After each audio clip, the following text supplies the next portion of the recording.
Greetings and salutations, folks. How we doing? Oh, how are you? Not bad at all. How was your trip?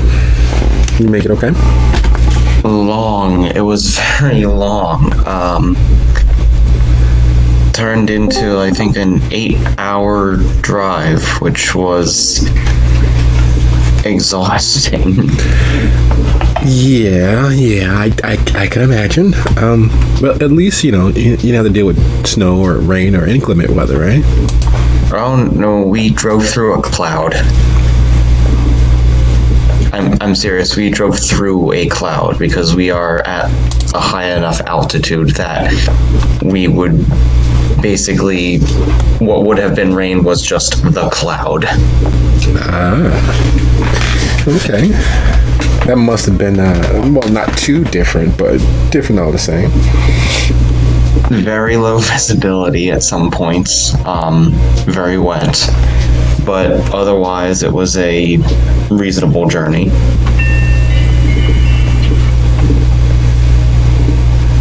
I'm glad you're ensconced. Is it a family thing or is it just a you and friends thing? It's a wedding for a high school friend. Oh, wow. Okay. Well, congratulations to them and all of that. At least you didn't have to fly out to Hawaii or down to Cabo San Lucas or anything. Makes it a little easier. A little bit, yeah. And, it's a very nice place.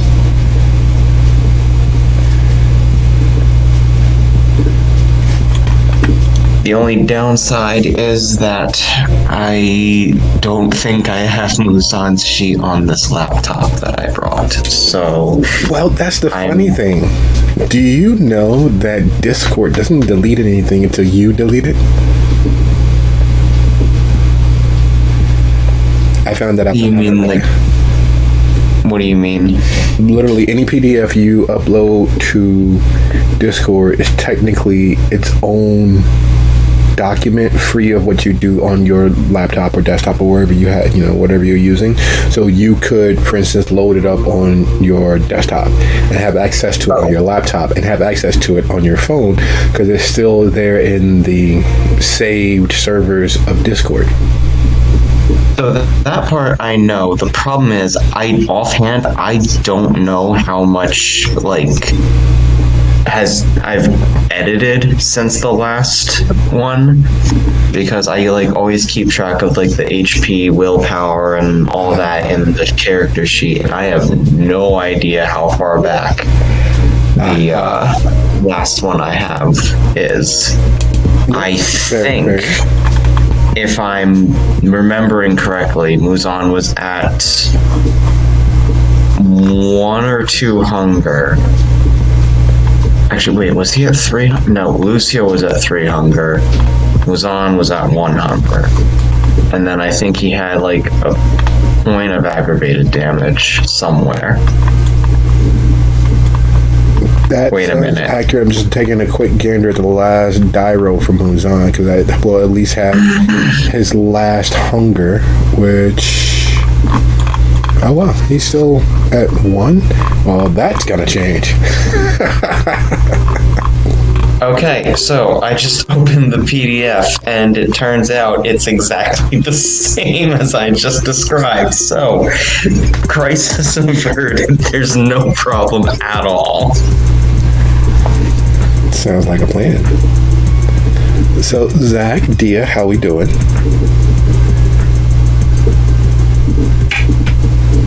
I had to mute a bunch of servers that are highly active. Fair enough. I usually, one of my preparations for play, and occasionally 1 or 2 will still sneak through, is I mute every other server that I'm on until, typically I go 8 hours, that way I don't have to worry about it, but sometimes it's just until I unmute it. But that's one of the preps for play that I do. I just literally go down the entire list and mute every server for 8 hours or until I unmute it. Because literally will just keep pinging. And the worst thing is DMs, even if that person is on that server, are not muted at all. Unless, of course, you mute each person that might DM you throughout play.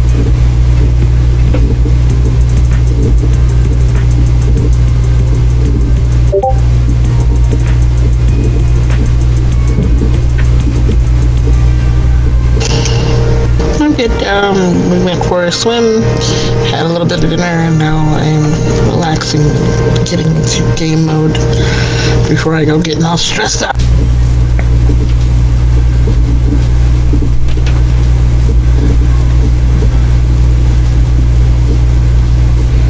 Does that mean you're going to get dressed up as Concordia for the night? 1 second. There's some panicked sounds coming from the bathroom. I'll be right back. Alright, sounds like a plan.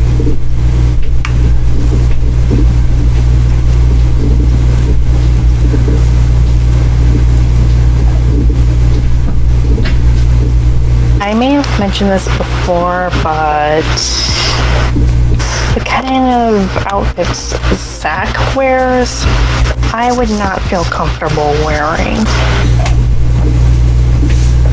Because I'm not comfortable showing that much skin. Fair enough. Luckily for you, they do make skin-colored unitards and leotards and all manner of modesty-protecting devices for cosplay. And another thing is, Zach's taller and a heck of a lot skinnier than I am. Now, that's one of the many benefits of being a walking corpse. You don't have to have as much active innards working. You don't have the bowels or anything that are distended from actually consuming food. You just have the desiccated forms of them. So of course you are a lot lighter and thinner and, well,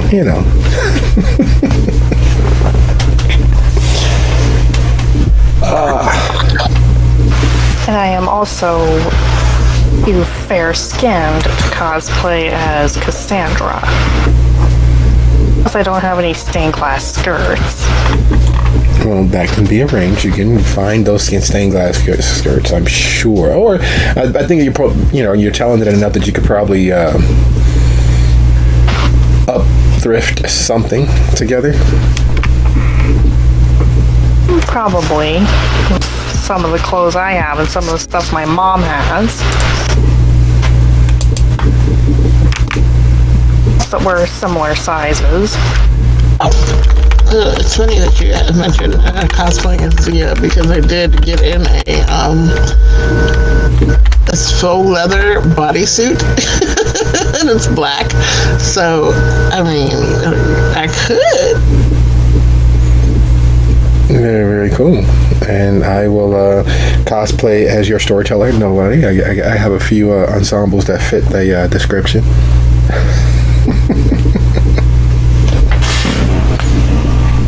While we're waiting for some people to join, how do I use the Inconu bot to add my character in? Okay. So I know Cross has been doing that, and I figured that might be a little easier in the future to try that. Let me see, because I keep meaning to send it to Diva as well. There is, if you at the bot, is it at the bot? No, let's do it this way. Let's take the guesswork out of the few holes in my memory. And once you invite, where is the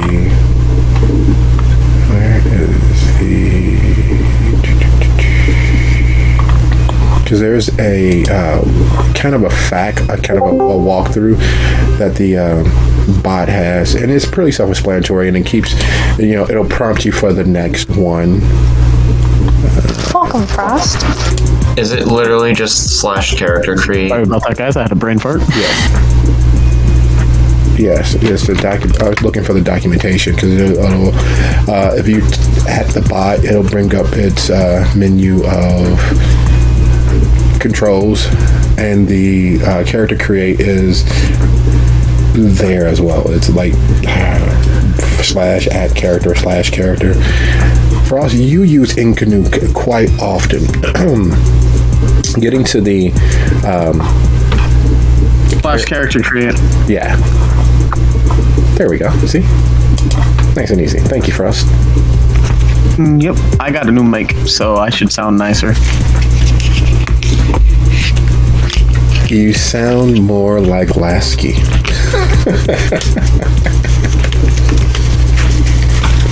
Actually, if I want to sound more like Lasky, I should roughen up.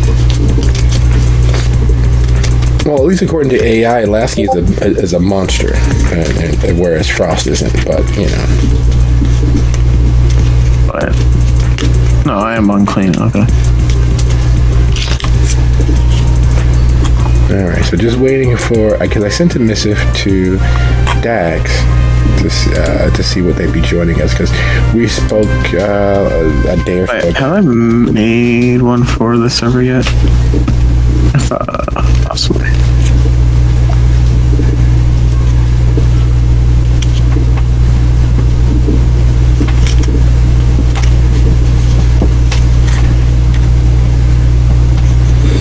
Alright, so I'm just waiting on a quick missive from Dax. That message was sent out. While we stall for time, are there any questions, any suggestions that we have in regards to where everyone is? If I recall correctly, before deciding to basically crash at the Dramir's place until all the chaos started settling down, on the way there we were playing a rather rousing game of Among Us. Yes, you all were. And no one found out who didn't belong. No one found the outsider or the persons that might be working ardently against your interests.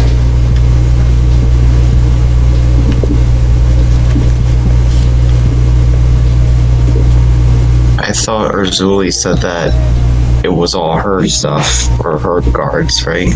She did say that they were rent-a-wreck agents, police officers, and otherwise hands of the Archon, Don Nakata.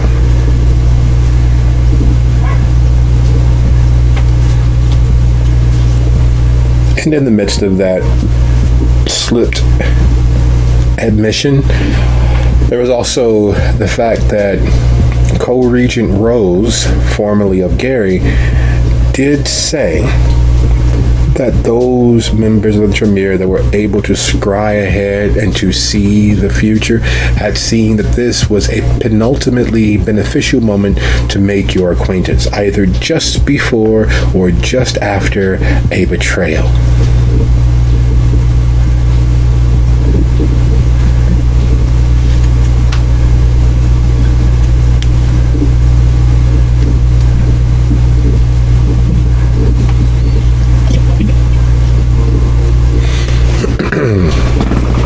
All right, seems as if Dax may be otherwise engaged. We're going to let them exist in the area on autopilot.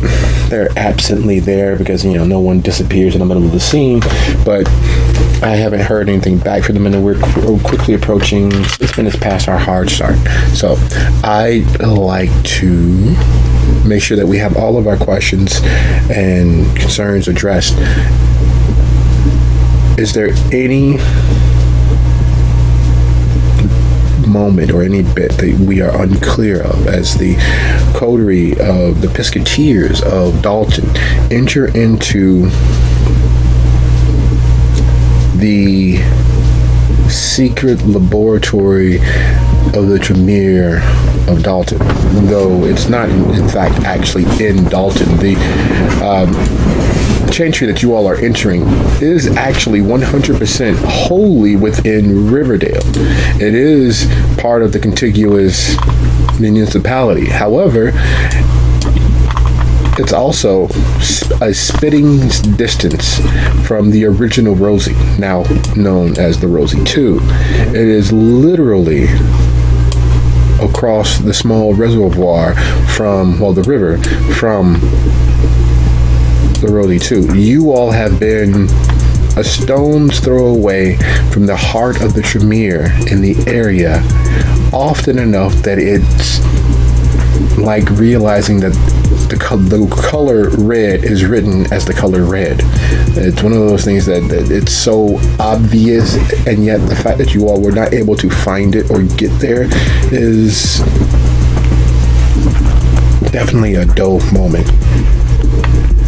Because on the ground where you all are, having taken that road in, there are several other buildings that stand out. When you approached via that road, there was what looked like a guard shack, but it's further off of that private access road. It's large enough that it would be considered its own home, like a standard, 3-bedroom bungalow. Shortly thereon, right next to it, is another building that should be industrial because of where you all are. This is where a lot of the trains drop their deliveries. A lot of where the cartage comes to, the raw ore that is used to smelt steel, the mud that's used to make bricks, and all of those many other sorts of parcels and packages that are shipped up and down the river wind up in this area, not far from where you all actually are. It's a purported industrial area for shipping and cartage. There's still a maze of rail tracks in and around the area right at the river's edge. There's, to your south, another complex of buildings and factories that you are sure are still in operation of some sort.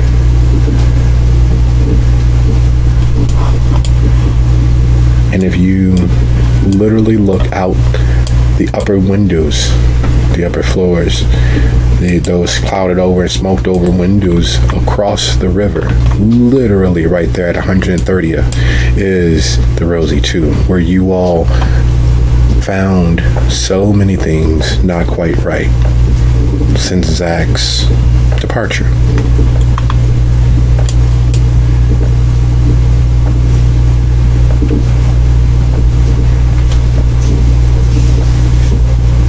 So, as you all descend into the cold, cool stone stairwell, down into the darkness that is lit by sconces that have no fuel, the flickering light that looks as if it is actually fire has no heat but cast off light.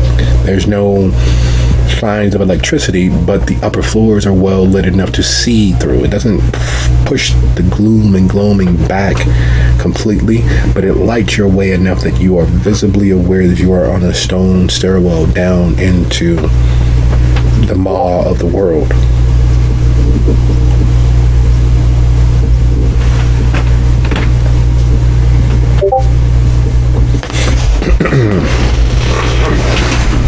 So, questions?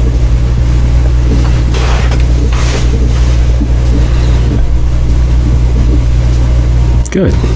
Silence will be taken as understanding, and that you all have no questions and understand where we left our particular characters, where we left these kindred who are heading into the dark. One of the few things that even the kindred are wary of, because while they are apex predators, they are not designed for the dark, by and large. There are certain lines, certain clans, certain factions that adhere to the dark, but none of the kindred are created for it. Not in truth. And there's the dread that there is definitely something in that dark, some otherworldly thing near enough to breathe along the neck, to gently stroke the hair on the forearm, to be close enough to be felt and far enough away to not be touched.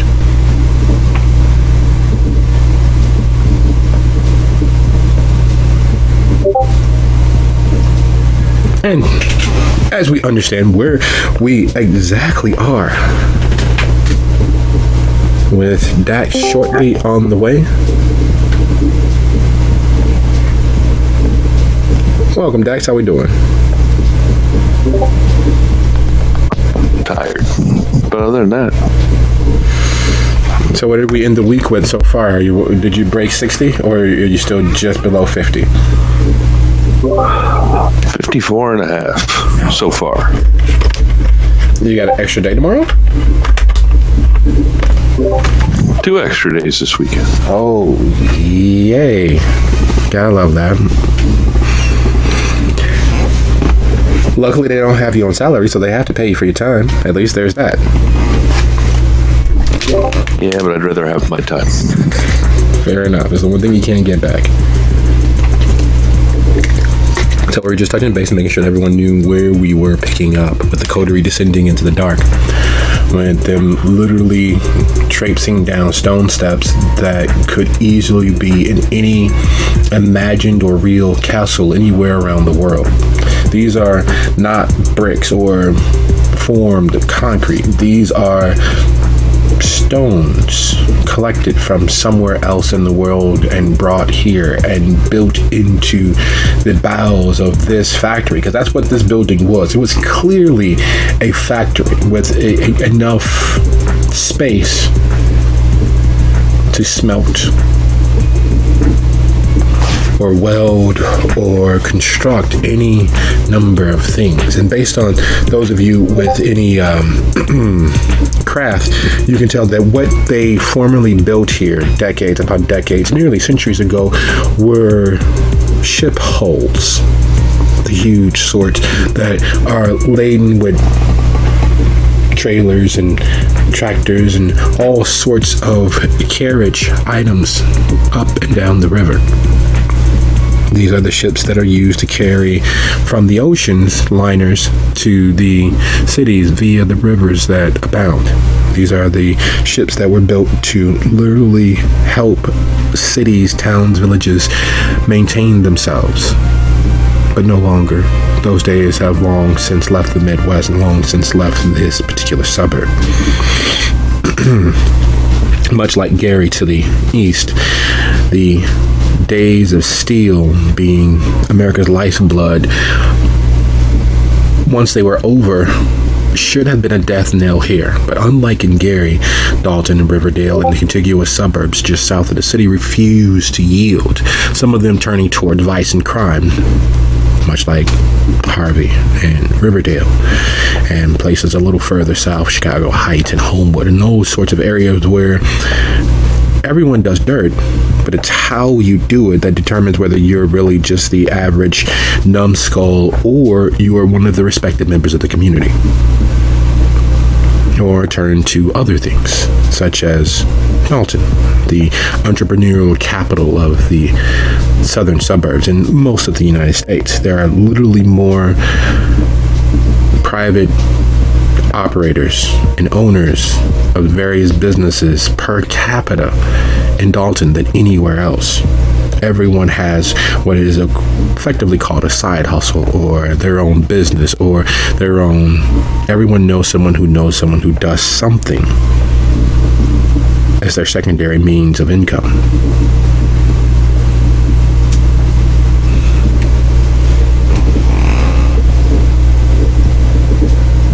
But all of that to say, first and foremost, thank you all for being here.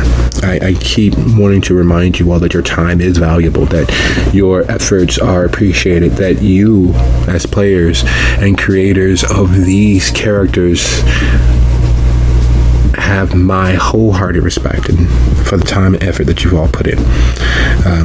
The appreciation of your character's story and the moments that we get to explore their world and their lives, I don't think I'd trade for much else. Thank you for your time. Thank you for your play. And thank you for being here.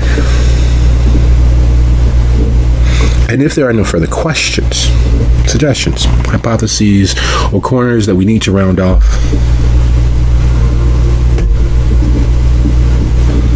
I'd like to say that this is officially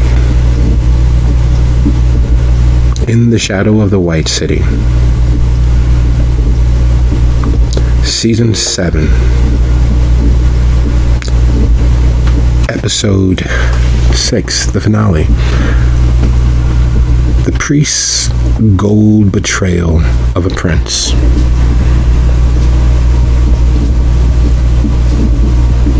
as we discussed, the coterie are heading down into the bowels of a stone-worked space that seems to be immutably resilient to the effects of time. It's not brickwork. It's not concrete work. It is not a facade. The sounds of their footfalls on the stone steps beneath their feet is 100% authentic, even for those who had never had the opportunity of traipsing across actual stone. That sound is there. It's kind of like the fact that your tongue knows immediately what everything tastes like without you ever having put it into your mouth. Your ears know the authenticity of what you are traipsing across is real and true. No, that's not tile. No, that's not marble. That is honest to goodness stone, carved out of some quarry or from some side of some mountain somewhere in the world beneath your feet.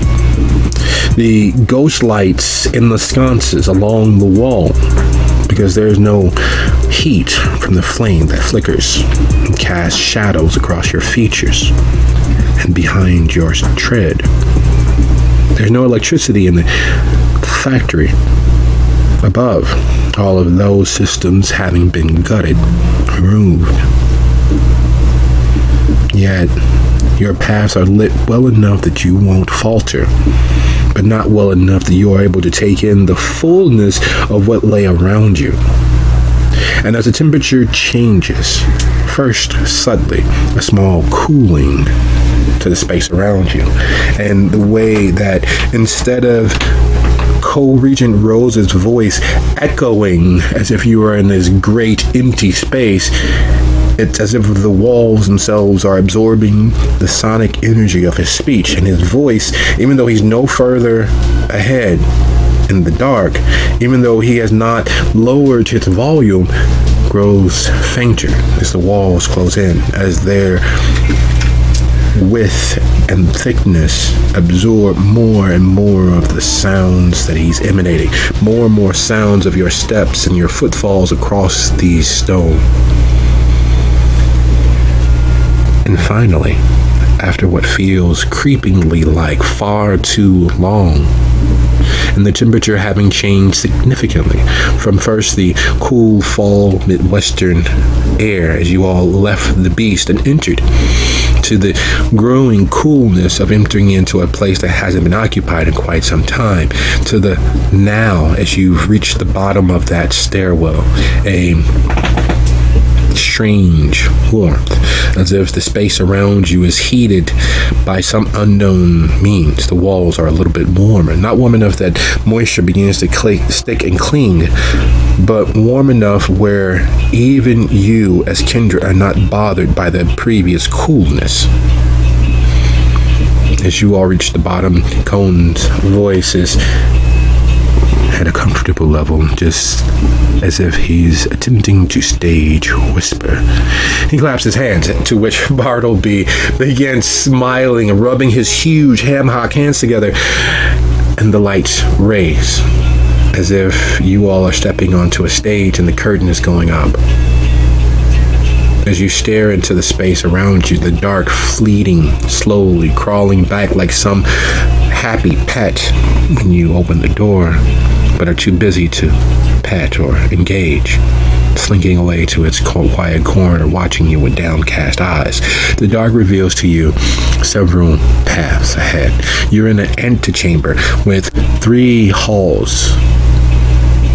The stairwell, you realize, is at a cardinal direction. It is perfectly north.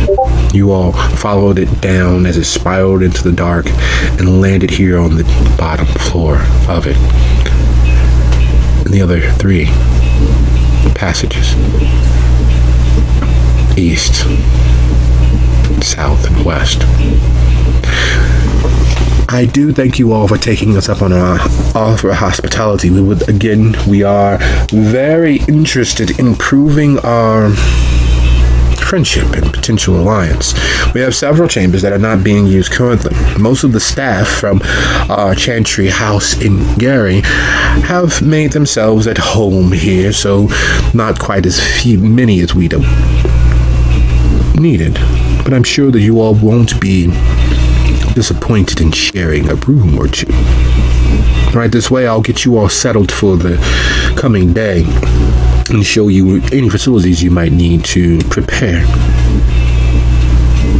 But while I have you, do we have any questions as to anything that I might assure and ensure is provided so that your stay with us is comfortable?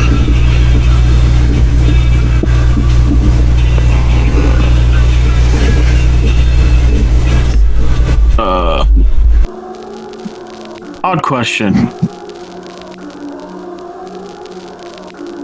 But can you guys heal? Yeah, if you guys can heal wounds or whatnot. Other people's wounds.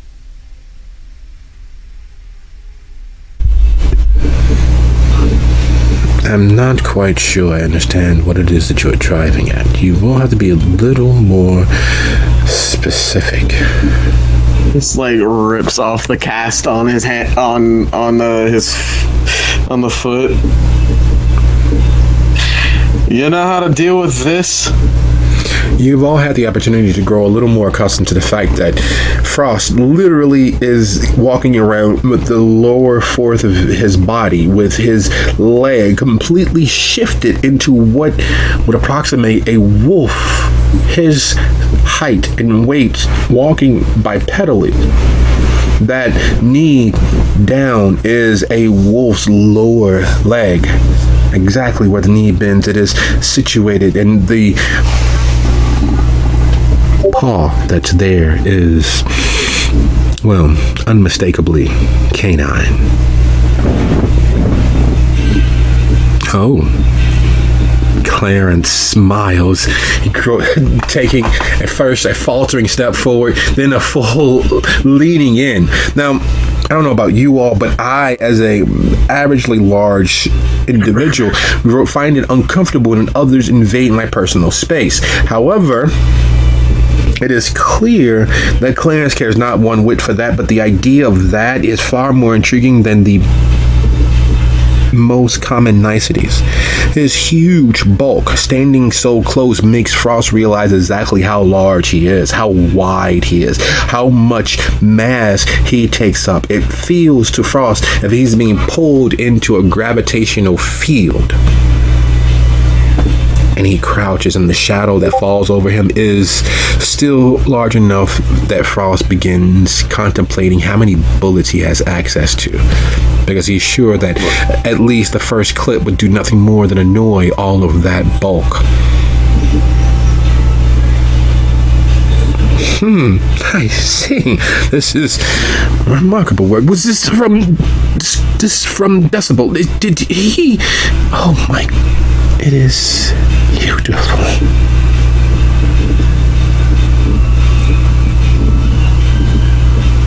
Okay, you gonna keep arcing at it, or have you tried tapping into the powers of the blood to see if there's anything you could do to make it larger, stronger, maybe? The power is aren't you guys the magic people? He's talking about your normal powers of the blood. The ones that you should know how to use by now. Yeah, the ones that kill bullets like they're nothing, like they're scabs. Exactly, those. That's what he's telling you to try.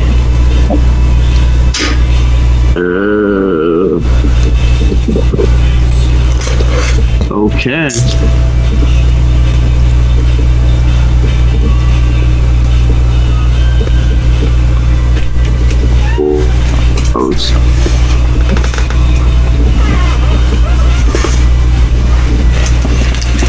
Here's the thing.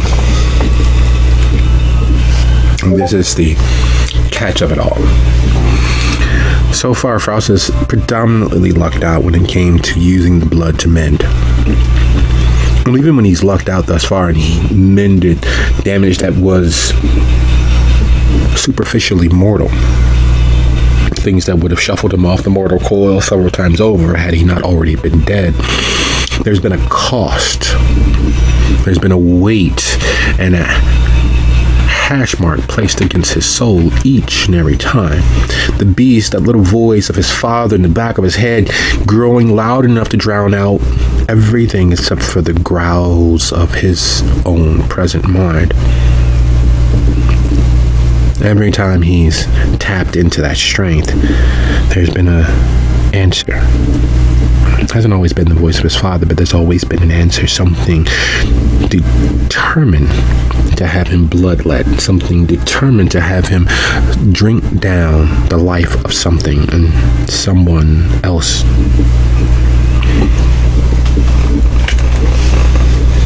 Looks like all it did was make me hungrier.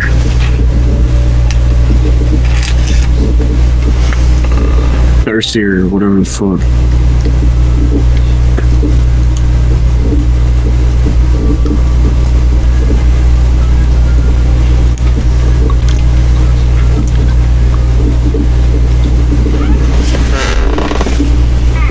Thanks, though, for... I'm sure there is something that we might be able to arrange. We will have to, of course, study and find out exactly what happened. Perhaps you like a private consultation. Unless, of course, you're quite okay and all right with your coterie knowing exactly what befell you. Oh, we already know he's quite the idiot. He made a deal with the Shemish and let them do that to his leg. It was to get food.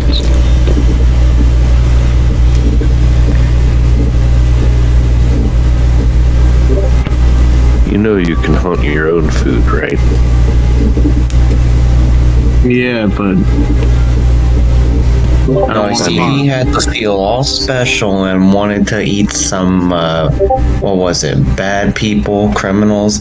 No, he didn't want to go out hunting just anyone now. Well, I mean, it'll be harder now with that leg.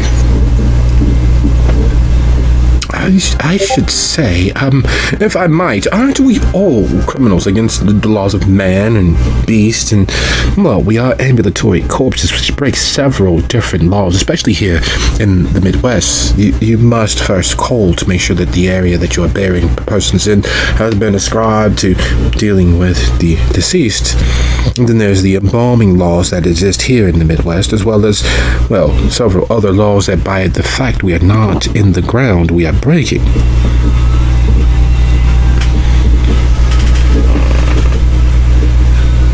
What, so you want him to start eating other kindred? Is that what you're saying? I don't want him to, but I must admit that it would fit and fill that particular niche. I do know that there are certain members of the Blue Bloods who have rarefied taste and need certain seasonings and spices for their meals. Perhaps that is your case as well. No, it's not. Oh, that doesn't make sense. I just don't want to harm kind that are just going about their daily. Well, Basically, he's like the toddler that wants chicken nuggies at the restaurants when they have steak. Steak is good. But toddler.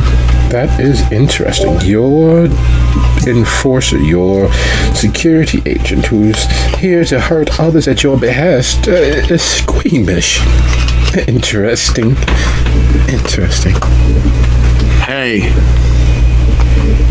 if someone starts shooting at us, I shoot back, and D is the first thing I protect, not some fancy smancy innocent kind. I take my job seriously. Bartleby looks. I'm not squeamish. Bartleby looks towards Rose, who has slipped both hands into the pockets of his jacket and is waiting for the conversation to be over. Bartleby smiles, knowing that he now has largesse to continue, if he will. Looks to Frost, rising to his full height. But, my dear sir, don't you understand that innocence is all about subjectivity? Do you believe that a person who kills is innocent? I know as hell I'm not innocent. Okay, so that means that you would be on your menu, correct? As would be most soldiers and those who served in the armed forces and those who, for instance, there's a gentleman who was born in what is now Harvey. His family was slaughtered, and he, in turn, hunted down each and every member that might have been responsible for the slaughtering of his family. Those members that he hunted down, those members of the believed group responsible for the death of his family, were police officers. He found them in their homes and he doused them with gas. He burned them out, and once those that escaped the fire, he hacked them to pieces. Now, in the pursuit of his own personal justice, do you believe that would make him innocent, even though he was diminishing the rights of others to protect themselves because the police were now gone? Would he be an innocent? No. Because now his blood on his hands. So doing the right thing does not protect your innocence. Okay, very much so. Moving right along, there was a woman who had to choose between the life of her unborn child and herself. She chose herself. Does that make her an innocent?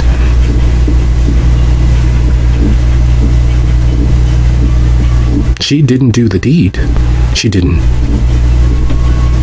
end the child's life. She merely profited by it. Is she innocent?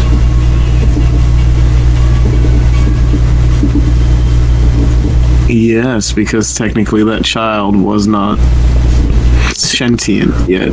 So, innocence has nothing to do with the bloodletting.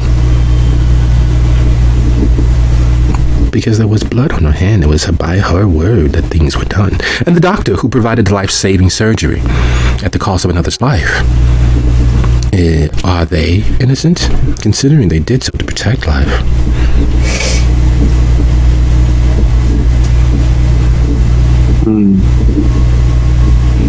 I see what you're getting at, though. Really, and what am I getting at? You deign others, some innocent and some not, but it is by your own subjective perception that you choose such things, irregardless to any substantial facts. There's no numerical, statistical consistency. It's literally a coin flip of your personal deductions in that moment. So is any person you deem innocent truly innocent, or merely you are averse to being the monster that you are? If I may interject. Oh, but of course, it's been quite a long time since I've had a decent conversation. Regent Rose is far too busy. Are you asking if law is inherently good? No, the law had no factor in what I asked. I was asking by which metric are you determining innocence? And upon a very superficial appraisal, there is no metric. Meaning it is a knee-jerk response and a reaction to things that do not determine a measurable standard of innocence.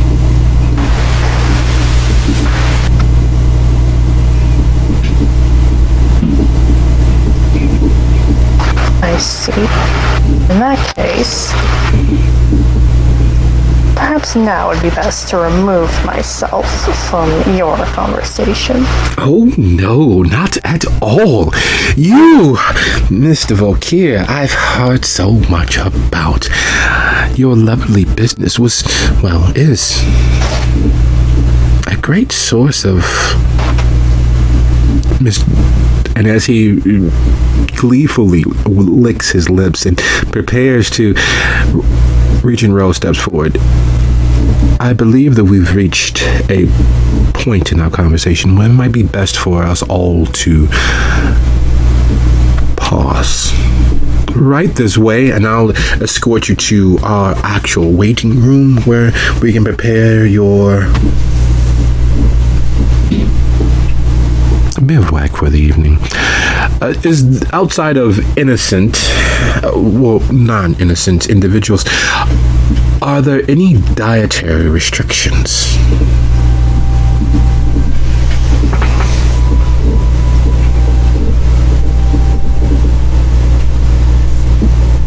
I know alcohol don't work well anymore. Would you like an aperitif with a bit of alcohol involved? That can be arranged.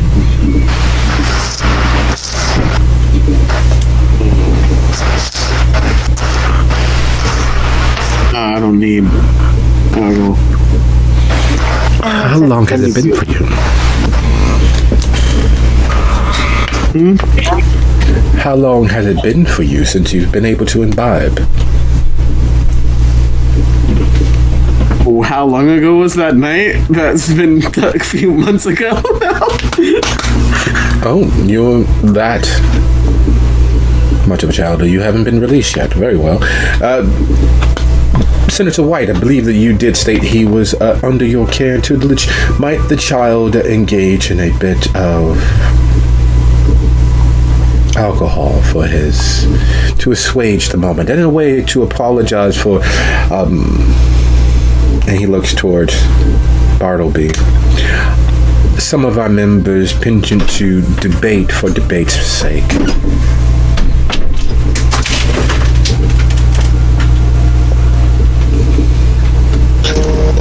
Dia kind of hide the smirk behind her hand and nods in acquiescence. I do trust that he will keep it to a minimum, seeing as how drunk Gangrel is probably not a smart thing. But yes, if he wishes to drink it, I have no qualms about that. I think it's time to, though, move to other conversational pieces. I haven't heard much from Missouri since we got here, but that's neither here nor there. She remained above in the beast. I thought we all realized that. The vehicle is safe inside the bay as it is, but I believe that she wanted a moment for her other entourage members to...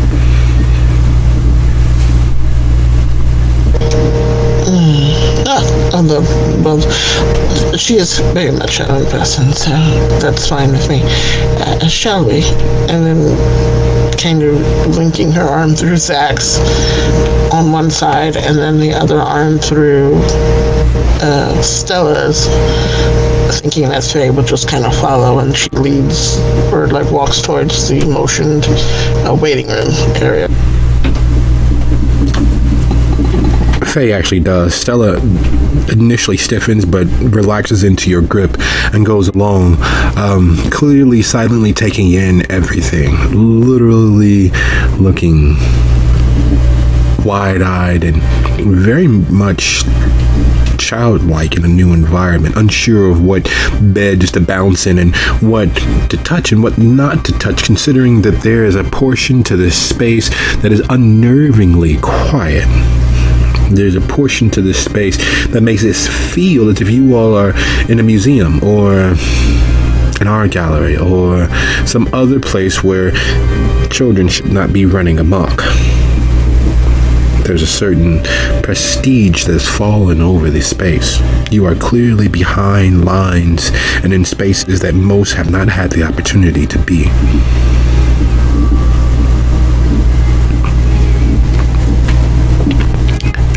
Is it me or does anybody else who's played Dungeons and Dragons expect that there to be, assassin holes somewhere in the walls, like we're being watched?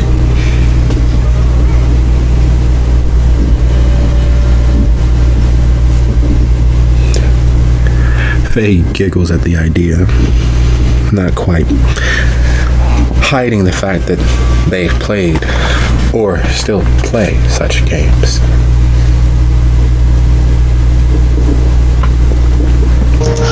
I believe we should be fine, barring any, what do you call them, mimics or gelatinous cubes. What, you don't think the Tremere got a few liches lying around somewhere? They're bad news. Bartleby.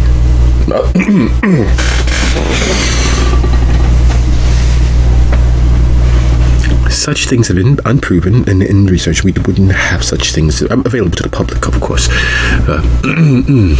As Co-Regent Rose says, right this way, with there being no dietary restrictions outside of innocent and needing some bit of alcohol, I will arrange donors. And he slinks away to the west. And now it's too late because Bartleby just left.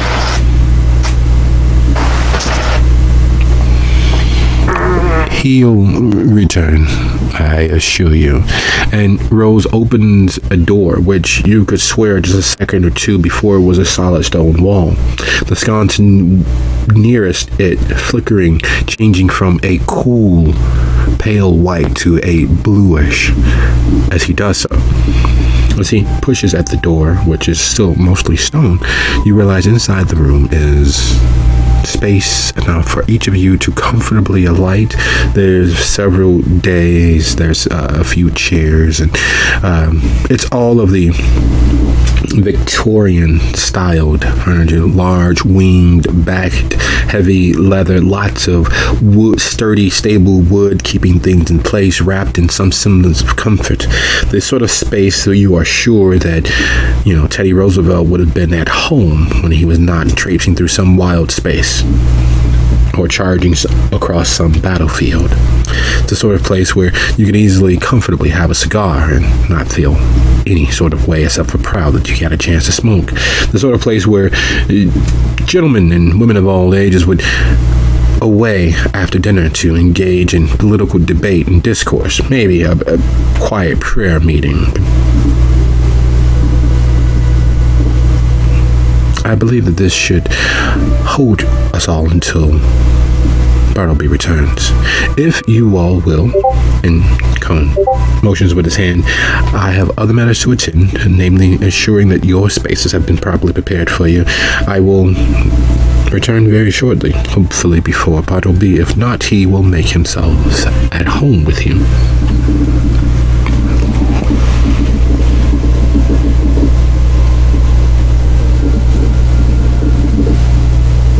Yeah, much appreciated. But of course, what are friends for? Yeah, friends like that.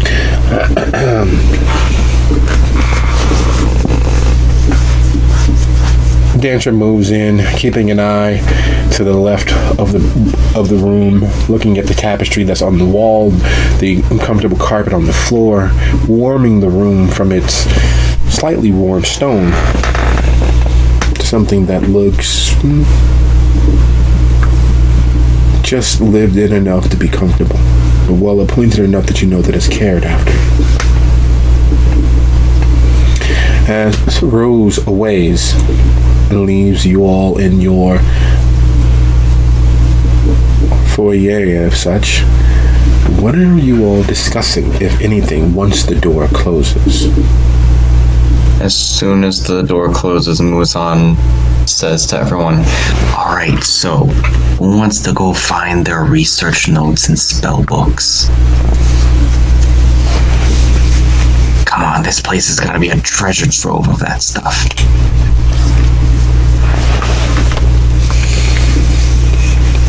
You're wanting to already rob from our supposed allies right now. It's not robbing, it's borrowing. It's reading your sister's diary. Is that something that most people didn't do? You have any idea how I was an only entertaining that child. stuff is?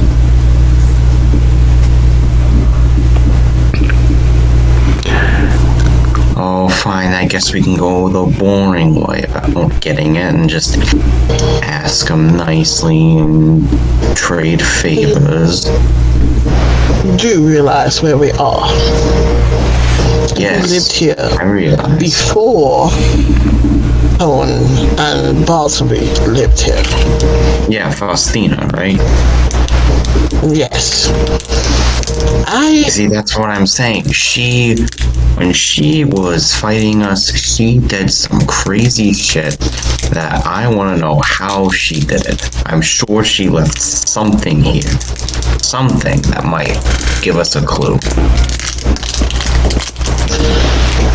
While that is fair and true, don't you feel the weirdness of this whole place? When we walked in, it felt very heavy, very much like we were being watched.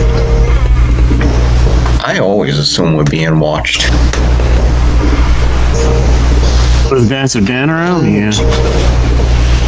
Hey, I don't watch people in the shower. No one has to with you, naked J-Boy.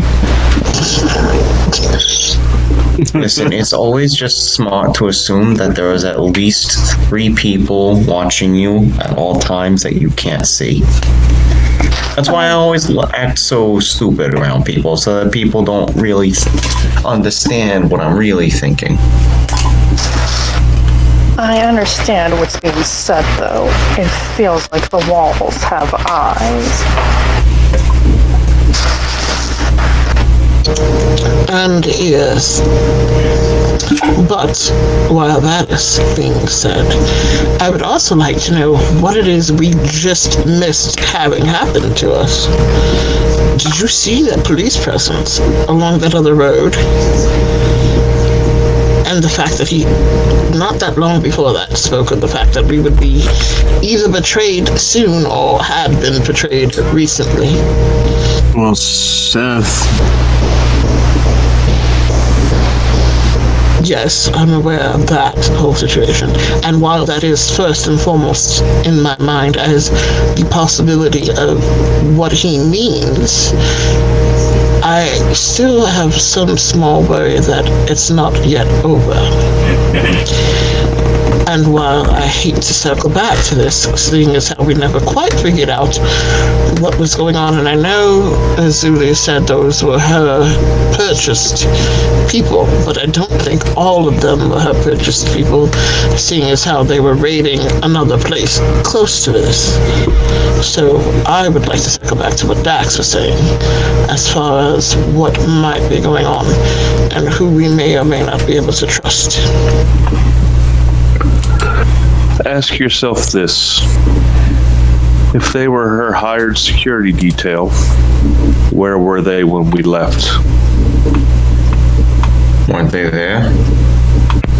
Not with us. Storyteller, out of character, was there a mention of security following us? Because I feel like there was, but I might be misremembering. No. There were no pursuit cars. There were no wing cars. There was no escort.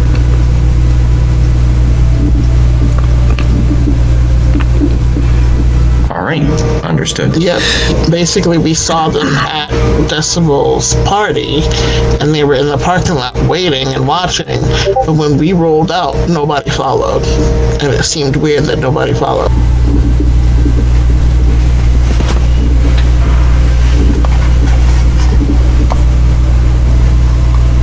So we didn't see them while we were going there. Suddenly we get there, they're there, and they don't follow us as we leave. Oh no, they were there when we went there. And they were there when we got there. But they weren't there when we left there.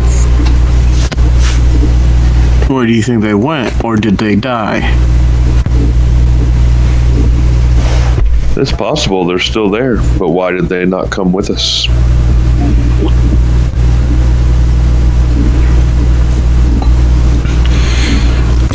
How many security personnel have you hired, or know someone who has hired, who has left you halfway through the night? Didn't the security guys with Tupac just disappear halfway through too? Didn't they get held up and get intercepted by the police and left Tupac and Suge Knight in the car by themselves? And what happened to Tupac? He made it out of it and is on a deserted island in the Bahamas. I thought he was the Prince of Westfield. No.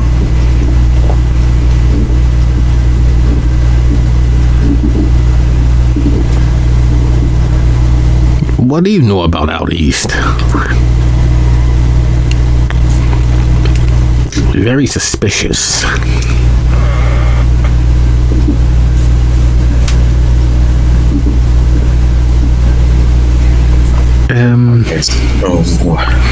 If I am not overstepping, but if you all live in a police state,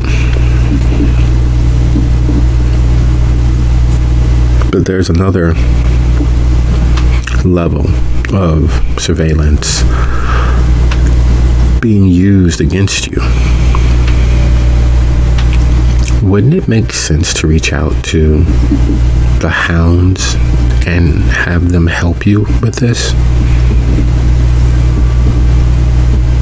So they were messengers? Well, aren't the Hounds like vampire police? Yes. So wouldn't they be able to help with the other police? No, because those hounds don't have jurisdiction here. And we don't have hounds here in Dalton because we don't have a prince. Sort of like asking the neo-Nazis to come help you with your clan problem.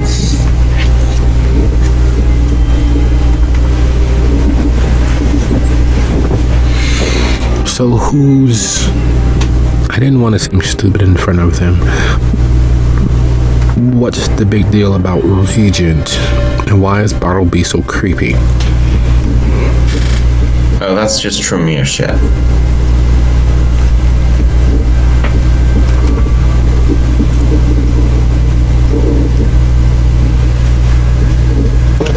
From my understanding, which is quite less than some things, but nothing, Regent level Tremere are a lot like when we had barons or senator. Like when I was senator, we had regents, but that's specifically for Tremere. So they have reached some level of renown and power amongst their own and get respect. They aren't quite Primogen, though. Primogen in certain cities are the highest muckety-mucks for that group. We don't have that same structure of government as it is, so while regents are powerful and to be respected in their own right, in the standard scheme of how the city is set up, they aren't really all that, I don't want to say important, but more,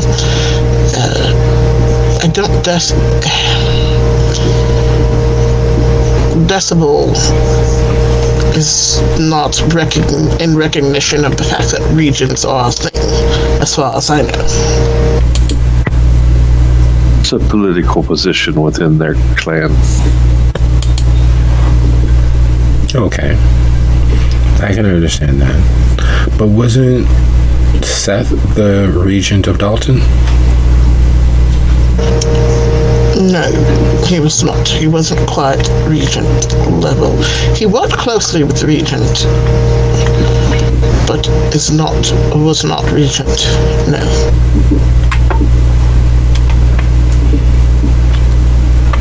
So if Decibel, the person whose party we crashed, is trying to be the mayor, then the region is what? The chief of police, the inspector general, or something like that, just beneath? Being regent doesn't grant him any sort of position that he is not assigned by whoever is in charge of the area. It merely is a political position within his clan.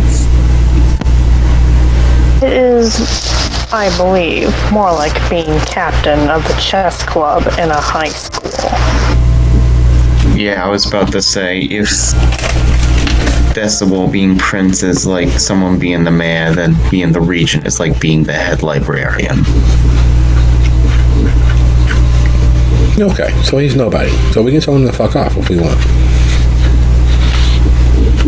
Well, he's a head librarian packing a Mossberg 500, let's put it that way. Anyone you tell to fuck off comes with repercussions. What I mean, and why I'm asking, now that Erzuli's not here, it's clear that she bit off more than she could chew. She hired people to do a job that either didn't do the job or she didn't pay them to finish doing the job. And if she hired people who could be dangerous to us, wouldn't it be smart to figure out how she hired them? Didn't she say something about an archon? Isn't that like the Tremere region, like their own political thing? I feel like that was all a story to hide the fact of who hired whom.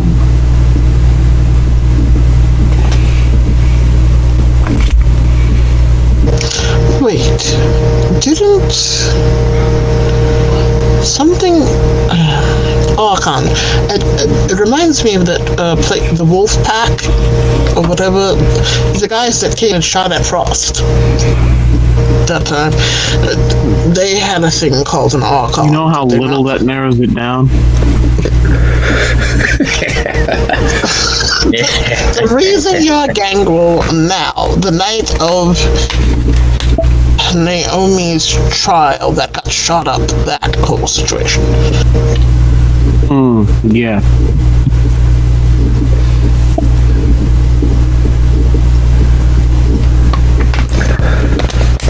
Here's what I know.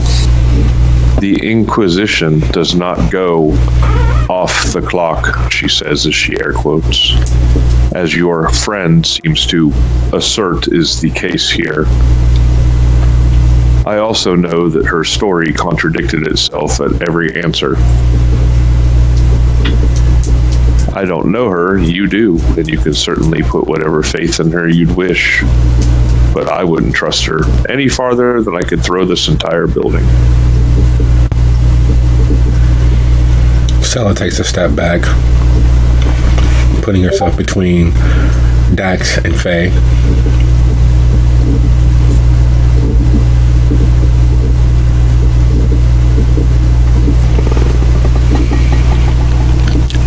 I'm down, Tuts. No Kendrick can literally throw a whole building. Yeah, they might knock it down, but they couldn't throw it. That's I mean, you don't know that. Maybe they just haven't tried hard enough yet.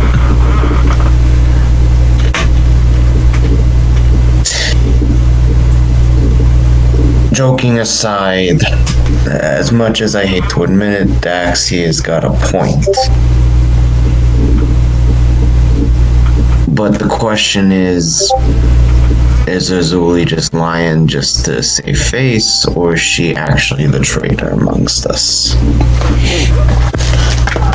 Well, I make a covered story for her quote-unquote security detail that is likely part of the Inquisition if she did know something about what they were in reality. She could have just kept her mouth shut. She could have agreed that she didn't know what was going on either, but she had to fabricate some sort of very thinly veiled story that she then kept changing on the fly as I continued to ask her questions. I mean, have you met her before? She's got quite the ego. I mean, I haven't, but ego aside, why concoct a story and then dig yourself deeper into a hole when all of our lives are on the line? Because she's a rose and she's got a safe face? I mean, fair enough. You trust her all you want. Oh, no. I don't trust her. I'm just saying it's entirely possible, knowing her, that that's actually the case. But with that being said, yeah, it is suspicious. I mean, whatever you want to believe. I'm not here to convert you to some sort of religion that goes against your friend. I'm just saying that it's highly suspicious, and it's the sort of suspicious that might get a bunch of you killed, if not all of you. The sound of stone sliding against stone breaks into the conversation with space as the door slides open and Bartleby enters with several bottles. Now, normally a brewed bottle looks pretty decent in anyone's hand. He is carrying 6 of them, dusted with age and corked with actual full-fledged wax and a wooden cork, or at least it appears to be a wooden cork. He also has a church key with him and a corkscrew. I have returned. I hope this is to everyone's liking. This is a very, very good vintage. We have connections. Well, this particular chantry has connections with the Blood Czar. It is absolutely delicious what manner of things we're able to get up to. And then it's a little labor light in regards to us having to decoct all of these ourselves. Great system. Thankfully, the former head Tremere in the area had ties and connections not only with the Blood Czar, but also several other members of our Asian community that provided such a love. We will have to reestablish those somehow. Here you are. And he begins handing out the brutes to everyone. Now, the thing is, and the most important thing is, drink slowly, allow it time to breathe, and enjoy the life of whoever this once was. And he takes the side of the church key along the edge of the bottle and knocks the cork into the ceiling, at which point the substance, the liquid matter inside, begins to froth up just enough that he has to sip from the top of the bottle. To say that he does so in the most lasciviously lewd way would be an understatement. It looks exactly as one would expect the act to look. And he finishes with a light licking and lapping at the corners of his mouth, his lips suddenly redder than they once were.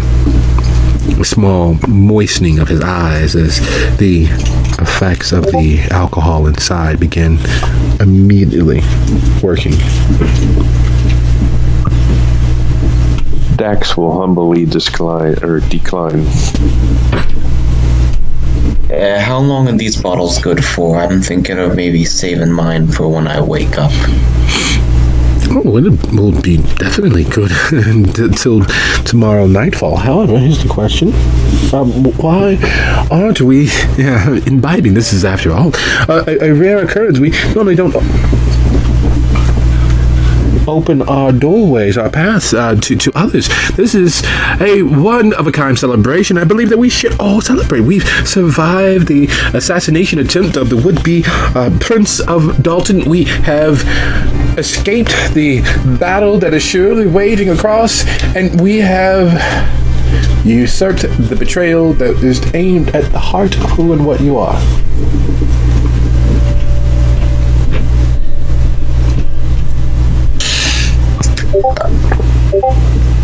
That's all well and good, but again, I thank you for the offer, but I respectfully will have to decline.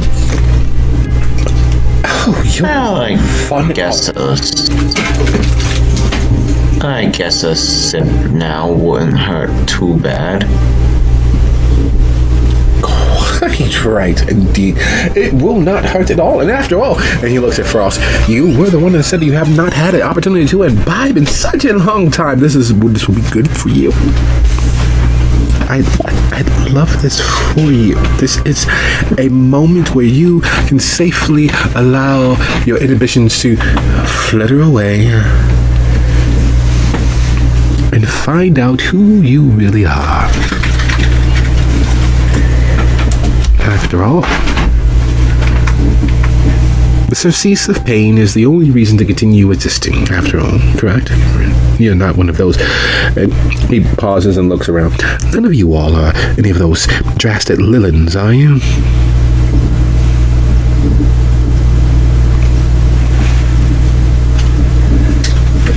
No, not me. Excellent. Don't allow this to leave the room, but I must be honest, I don't. They are a stain upon the heart of all that it means to be kindred. What is the purpose of pain? Just for pain's sake. There's nothing beautiful about that. There's nothing worthwhile in pursuing pain. There's nothing about the debasement of finding the worst moments to exist in. There, I've said it. It's out. It is amongst us. I feel so much better. And he takes another sip. This time, not nearly quite as debaucherous as the other sip. Before Muzan actually takes a whiff, he's going to, or takes a drink, he's going to try and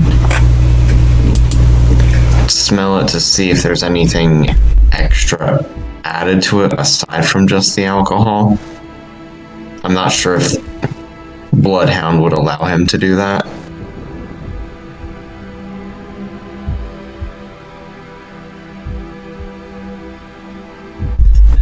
Bloodhound doesn't quite work that way, but when removing the cork and taking a nose full of all of that dark, sumptuous goodness, would you be so kind as to roll your either wits plus insight or wits plus survival? Your DC is 3 for a complete success, and just for notes and clarity, DC 2.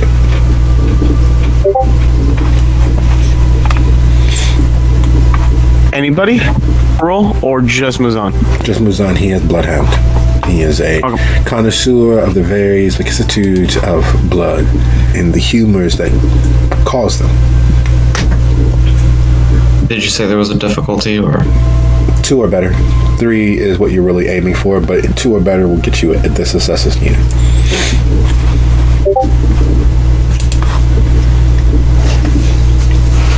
Did I do that right? You only rolled a pool of 3 dice? Wits and survival or insight, right? Yeah, so that's a pool of 3 dice.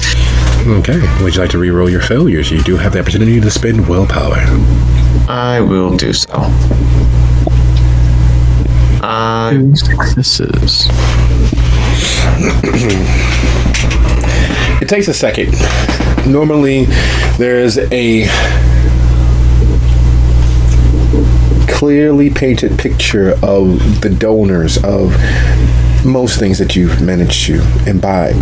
This, it's a little muddied. It's a mulled mixture of various strains, and you can taste a little bit of spice. You taste a little bit of sweetness, and when I say taste, I mean you are inhaling it and letting it drift across your freaking palate. You're taking in all of the notes and the details, and it's a little bit of this and there's a little bit of that, and there's definitely some pain and some raised testosterone and various other endorphins, and you can just about pinpoint, and then you realize that no, that's the floss notes, the first whiff. There's a deeper note to it. This is actually based in vitae. There's a actual strain of pure, unadulterated, dark viscousness to it. And it is curious. You don't taste any of the notes that normally accompany vitae. You don't taste any of the power or the age. If you must be honest, you taste fear as you inhale the width of its bouquet.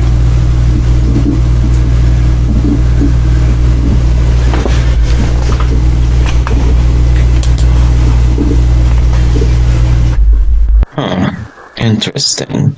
And Muzan will take a sip.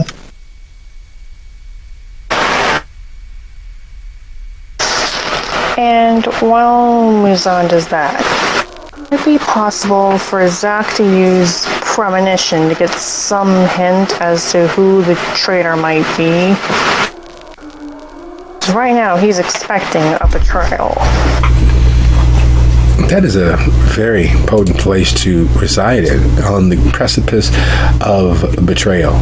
The paranoia that crawls into anyone and everyone's actions around you, because as much as we all understand mentally and intellectually what a betrayal is, most of us discount the fact that as painful as a betrayal is, as damaging as it could be, as point of fact and truth in all things, a betrayal can only come not from one's enemies, but from one's allies, from one's friends, from one's family, from one's coterie.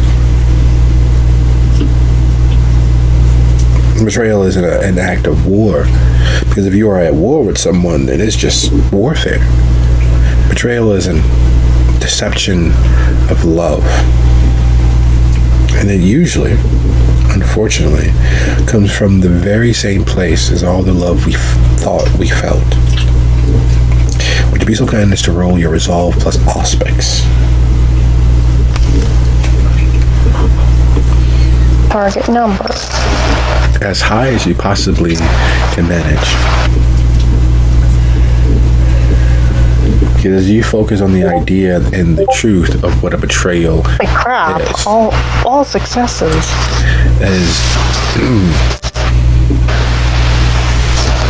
As Zach focuses in on that truth that is always right there on the tip of everyone's tongue, while it's true right at the forefront of everyone's mind, and escapes their feelings on what a betrayal is. They know it's dastardly, they know it's painful, they know it is one of the worst things to ever happen, but the fact that it can only come from something and someone close enough to be considered the loved one is, well, no easy thing to stand and face. And as Zach does so, their eyes glaze over as they see the world opening up around them. And they see the Rosie as it was, and the Rosie as it is. They see all of the tunnels, but that honeycomb from the Rosie to the Pisketeers.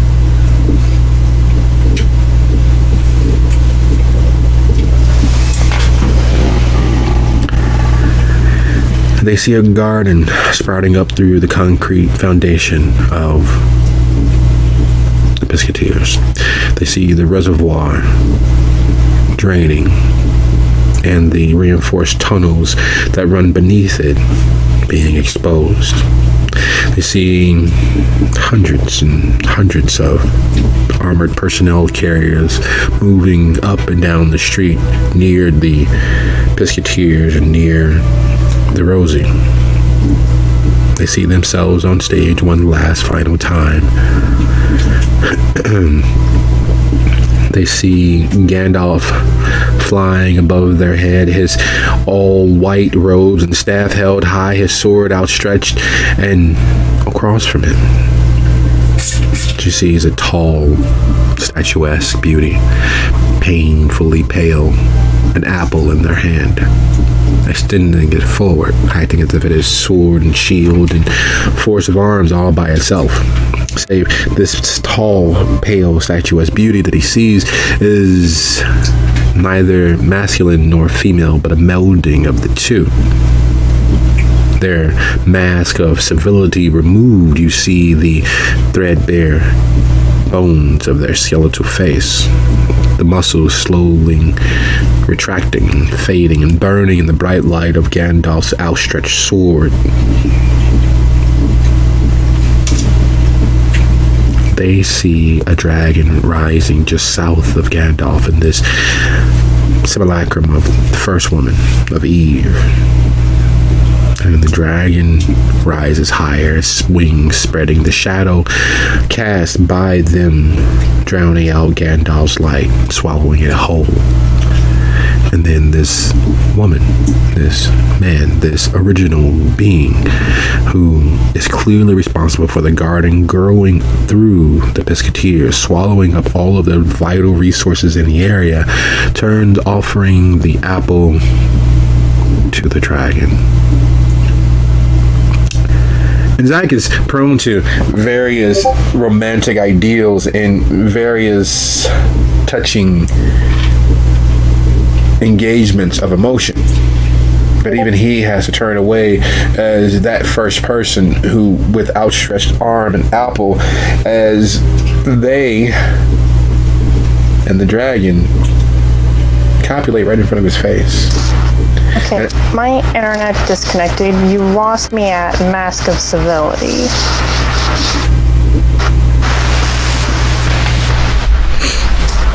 Okay. Bear with me 1 quick second.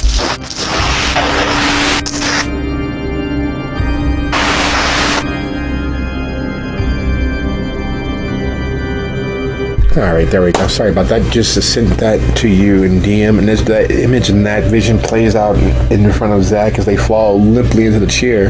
Those of you accustomed to Zach fading into nothingness in front of your eyes know what's happening. Those of you not, for instance, Dax and Stella and Faye, and to a lesser extent Dancer Dan, don't, and Muzan has not actually been there when they've done this, when they've attempted to see beyond what's happening in the here and now. You've never seen a kindred have a seizure, but you are sure that's exactly what's happening to Zach in this moment.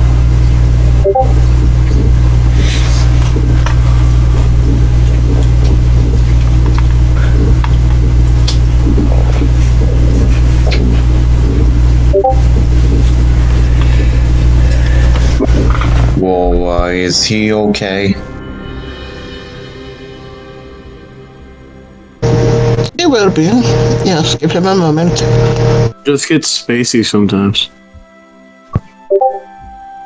Dax will remain silent, but just assume it's some sort of Toreador drama.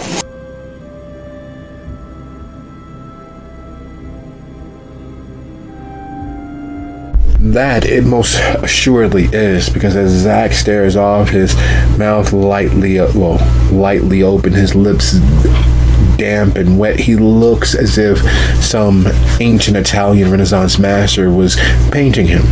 And he very much looks in that moment of the small seizure happening as if he is dancing with angels, as if he is engaging the most holy. It would be easy to see Buonarroti painting him as some love-lost victim of Athena or Aphrodite.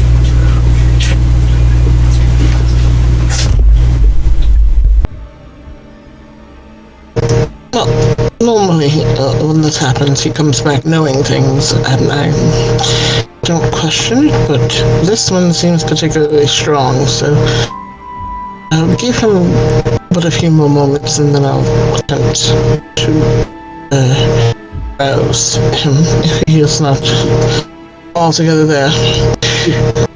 In the meantime,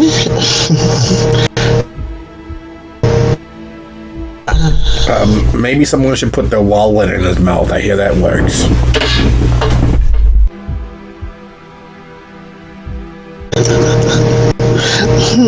the echo is over.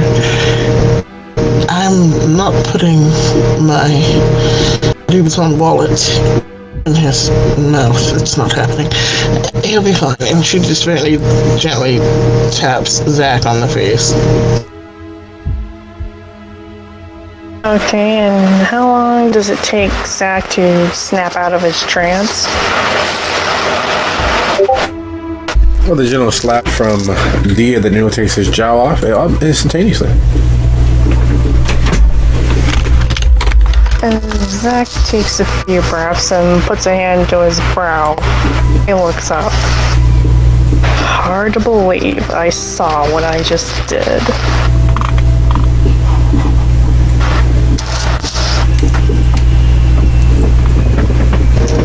Well, I would say write it down so you don't forget. Was it Tupac? No, it was not Tupac. How many of you here are familiar with Lord of the Rings? J.K. Tolkien? Wait, not. No, that's not right. Actually, Tolkien did write Lord of the Rings. I thought it was J.K. Rowling. Yeah, just That's fucking Harry Potter. Rowling is Harry Potter. I thought Tolkien wrote Harry Potter. Anyway. And George R. Martin was responsible for Earthsea trilogy. Anyways. Wait, no, didn't Stephanie Myers write that?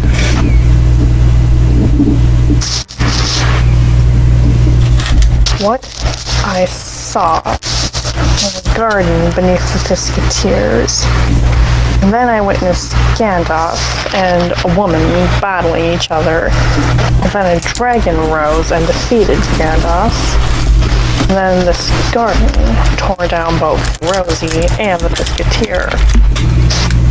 If any of you have ever seen the movie Maleficent, it was as if Maleficent rose earth elementals from trees to destroy a castle. Except, while that scene was not in the movie, that's the closest I can come to describing what I saw.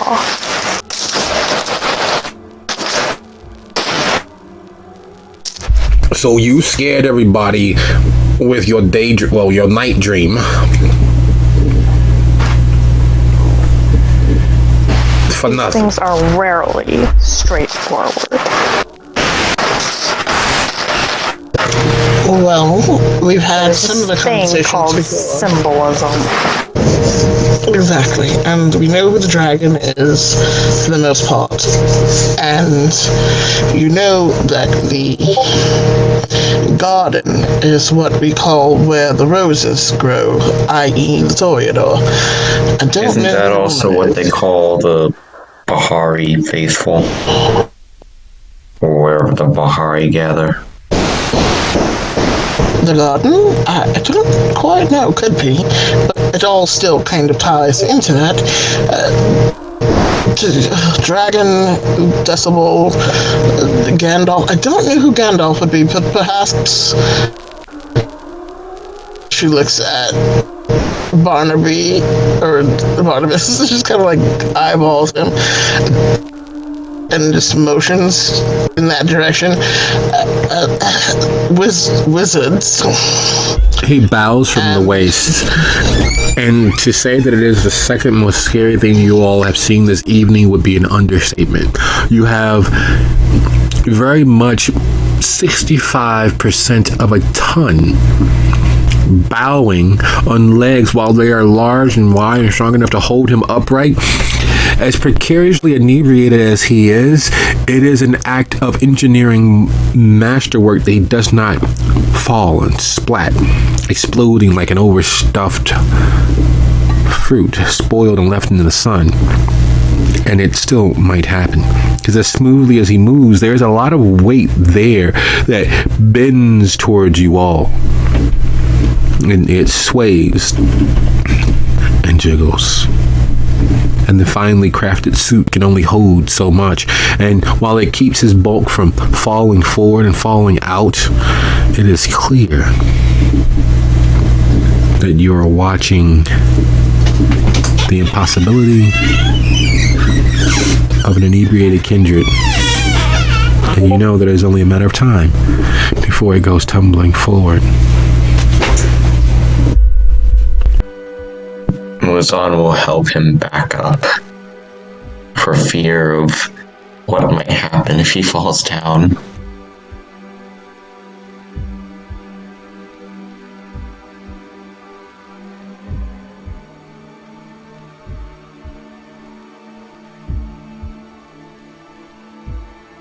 I have a feeling like they all stopped and paused to watch him bow, and then the conversation completely cut off. So yes, God and then Gandalf and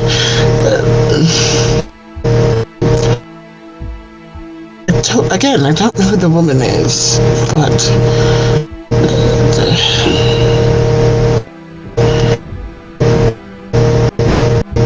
she said there was an apple involved. How did you know?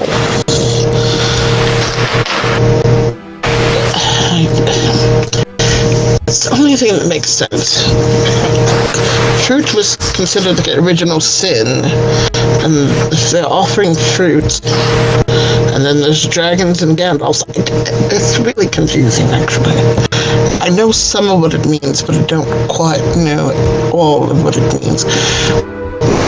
But the problem is, we are worried about somebody trying to get the Pesketeers from me and destroy it or take it over.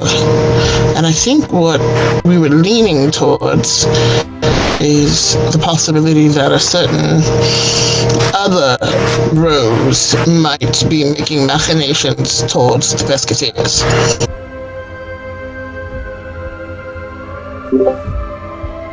I wonder who that might be.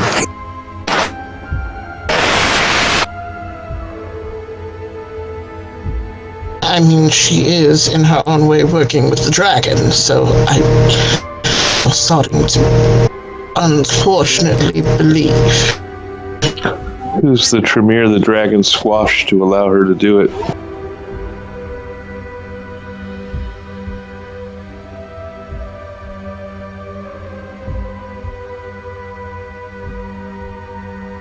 I have a feeling that if we make friends with these particular Tremere, that it would be these Tremere that get squashed.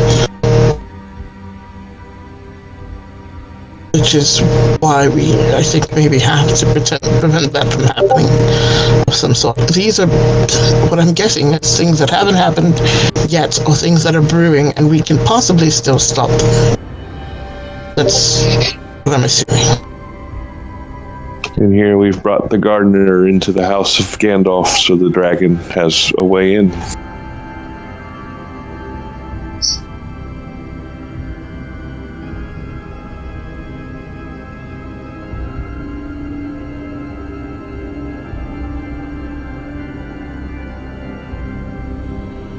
Amusing for all her banter about how against she was. That she only stands to profit, if and not, in fact, in league with him as well.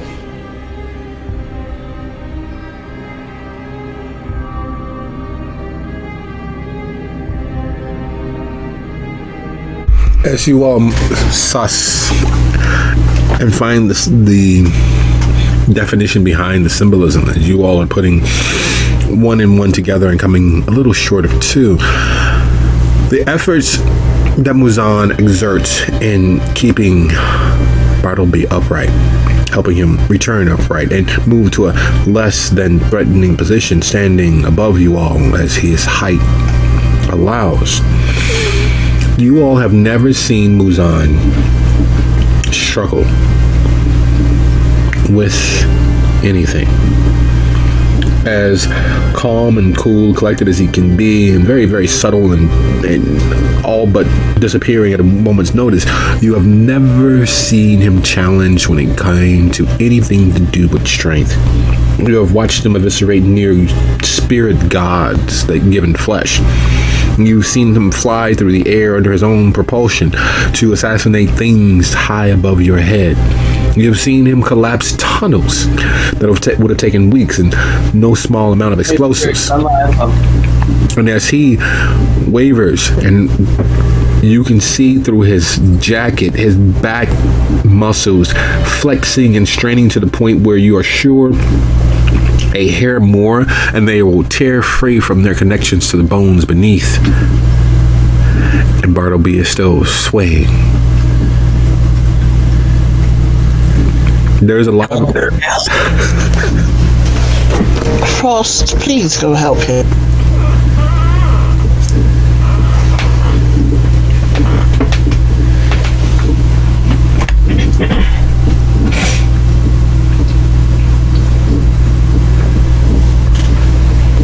On it.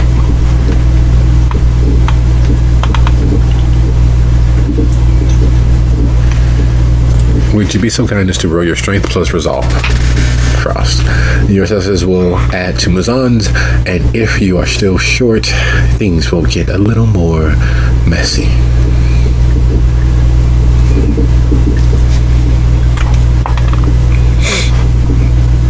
Did you say strength plus brawl or strength plus resolve? Resolve. Okay.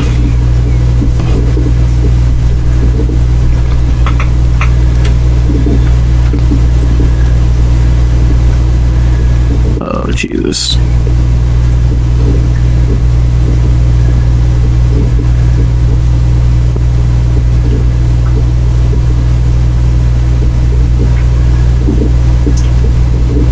Is that enough? Two of the strongest members of your coteries go do battle with a mountain. Muzan is not the largest person. He's not anywhere near the smallest. And with the added muscle of Frost, clear, physical, brute strength, aligned against a living mountain of flesh, it is nearly not enough. Bartleby standing upright, but over corrected, leaned forward and stagger steps, half a step forward, 2 steps back, and 1 step forward, his top heavy. And it is clear that, much like Frost, it has been a very long time since he's been inebriated. He begins teetering, not moving forward, not moving back 1 step or another, and he falls back against the door and slides down. As he does so, the stone behind him, not quite able to bear the full brunt and weight of 65% of a ton, cracks and chips and falls away as he slides to the floor, his eyes glazed over.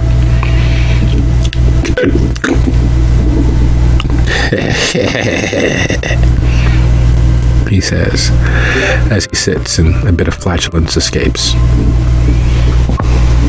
Bartleby, what are you exactly?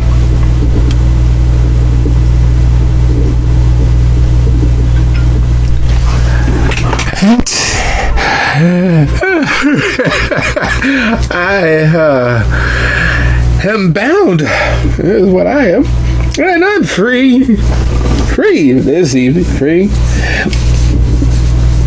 One night of freedom. One few short hours of release. It's not really an answer. Free is the only thing that is important. Especially being as the glittering tongue is no longer a factor. especially as my child escaped and completed at least a portion of what we were aiming for.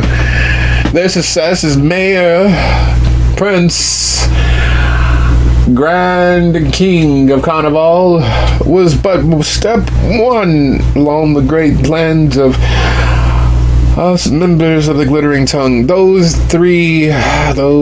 proud, great three, and all the things that they could have achieved. But there are many roads to Rome. Many roads to Rome. And if one has to go through the bramble patch, so be it. And he takes another sip. A deep, long guzzle. If the legends are true, I'd have thought you'd look much different. Oh, it cost me a lot to escape final death. It's the reason why I pushed Severino to kill her. She deserves it. Her and all of her related friends.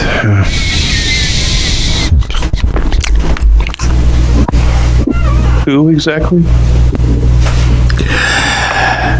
Severino's child. Her and a good doctor. They deserve all they get.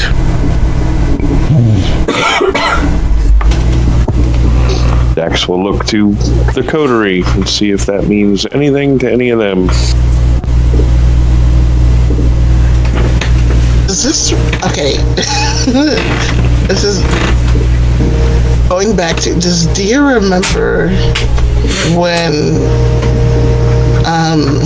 Calabalarshi showed up? Like some things that he might have said and how that might link to what this is. Did Dia have the opportunity to speak with Seth, who was taken out of play for all that to happen?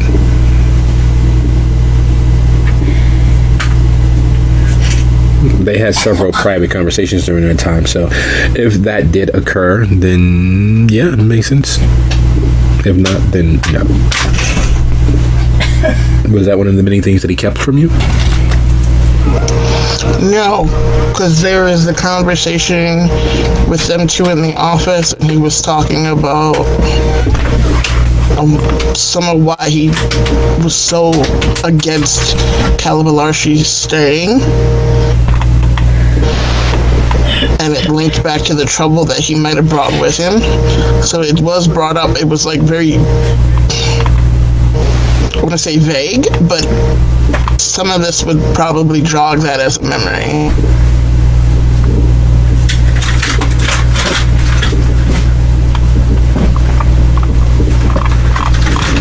I mean, if you want me to roll, I can roll for it.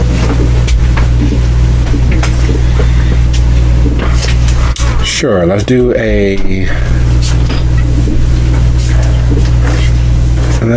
intelligence and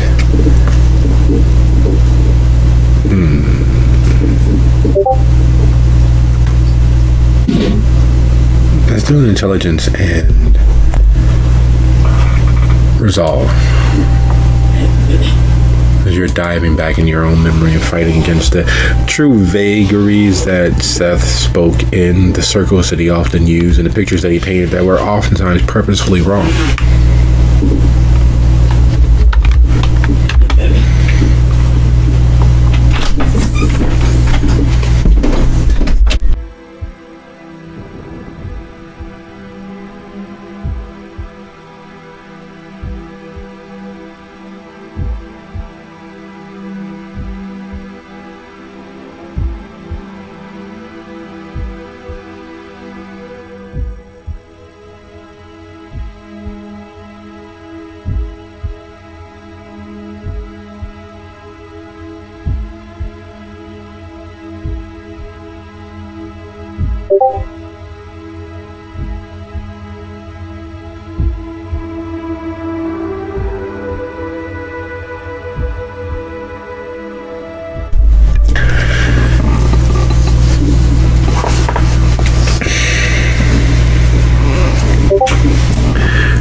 There is some vague recollection of a time when there was an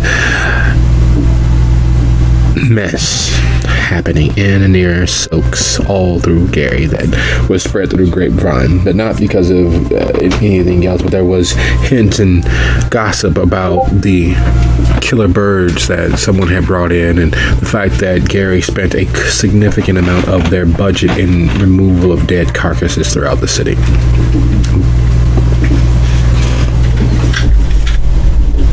Right around the time Calabalarshi materialized.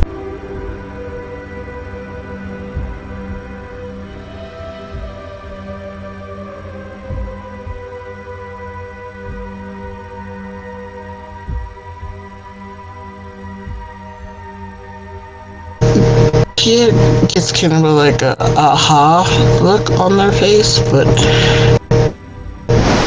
frowns at the same time. I think I know some of what they're getting at, and I'm not liking all of what I'm hearing.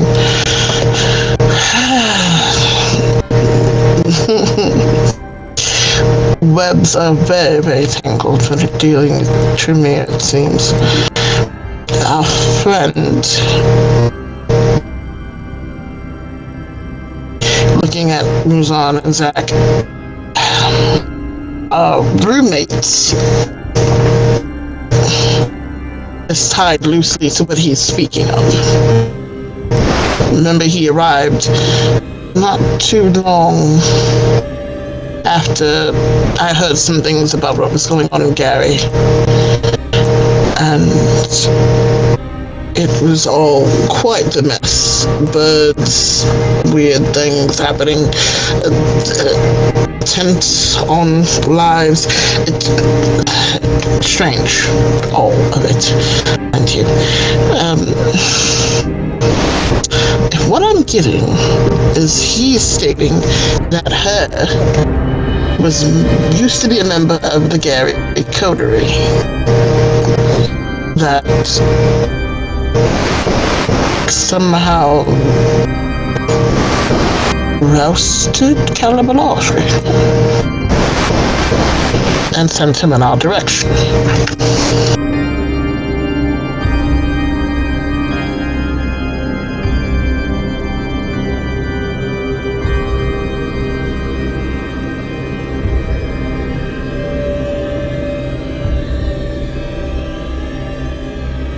And you're saying that this 2-ton man here is related to this Hal?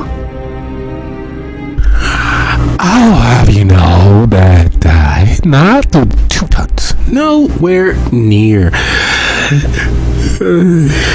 Although close, I could once dream. I was quite the pugilist back in my time, and it felt like you were being hit with the entirety of a mule's kick. Oh, the glory days.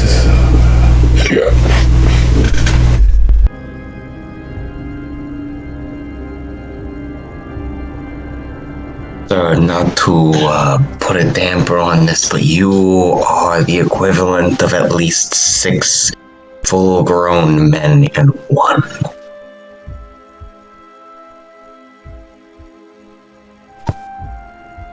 He's not what he appears to be, but his secrets are his own.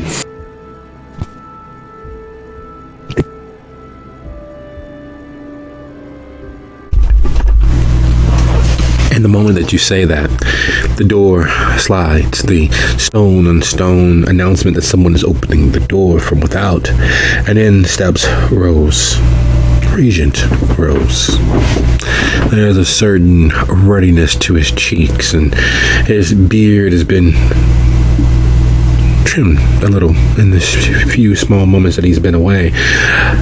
He stands there, and gone is the dark suit. Instead is a gray smoking jacket, a long smoking jacket that reaches nearly to his ankles, beneath of which he's wearing, of course, his still slacks and shirt and what have you, but without the dark blazer and vest, he seems relatively peaceful in at home.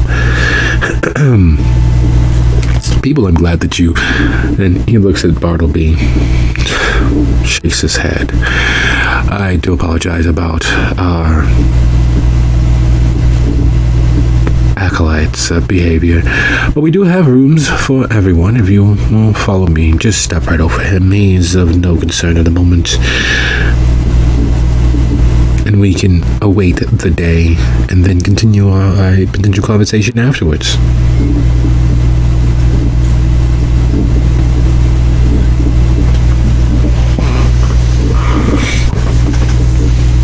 Dax will just nod.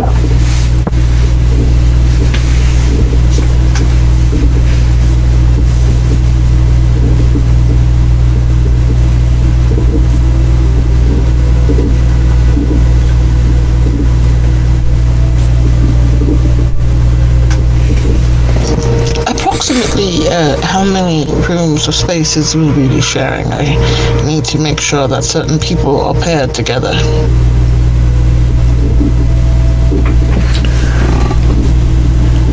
We only unfortunately have 4 rooms available. I believe that you all would sort that out amongst yourselves. The first is not that far from here, actually. It is right here around the corner. If we all... And he begins taking a step back out of the doorway so that you all can exit. We will continue in easily travel, and at the end of the hall there, you will make a left. And a little further on will be the first room on the right.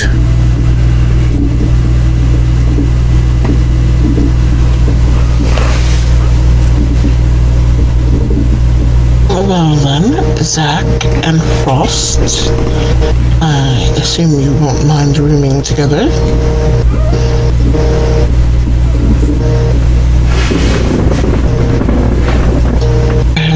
Muzan and Dan, as you two are fairly close buddies now. Again, that is up to you, but I assume you two would mind not sharing, not mind sharing the room. Dax, I would assume you wish space of your own, and I am perfectly fine with that. The girls will room with me. Why can't I room with the girls? Look at you. Because I would let them eat here. And not save your life. Oh, I'm sure that wouldn't happen. I don't know what the original reason was, but now it's because you asked why you couldn't. That's fair, I suppose. And last time I checked, Muzan didn't exactly snore, but things change. Why not me and Dax, and then Muzan and the girls, and then you and Frost, and then Zach and Tabalard back there? He has his own rooms, I'm assuming, and Dax, again, is not as familiar with us as we are with each other. So I was offering them comfort by letting them have room and space of their own. That seems a little dirty, you saying that we're familiar with each other. I like it. Dan. All right, fine, whatever. Just offering options. We should have our options. I'm fine with bunking with Zach. I'm sure you are. It's always the masculine ones that always put up the biggest front. What the fuck is that supposed to mean? I am not too particular about my company. But what I do with my company depends entirely on their own wishes. I'm sure this guy wishes a lot of things. Look at him. He wants to be a walking flame. Look. And he points to the ruined and now removed cast that was hiding most of the change that had been forced upon Frost.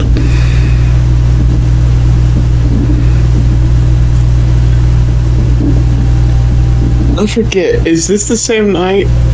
I think Frost has his blush on. Yes.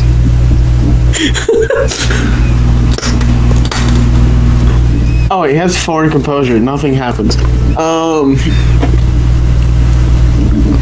You can't control autonomics like that, but yes, go right ahead. Wow. Frost's face freezes up for a second, and then he composes himself. All right. Love is love. You do you. So I'll take that first room, I guess. First of all, Dan, fuck you. Second of all, Zach, you're not helping the situation. Maybe they could. I mean, don't knock until you try it. I bet Zach's great in the sack.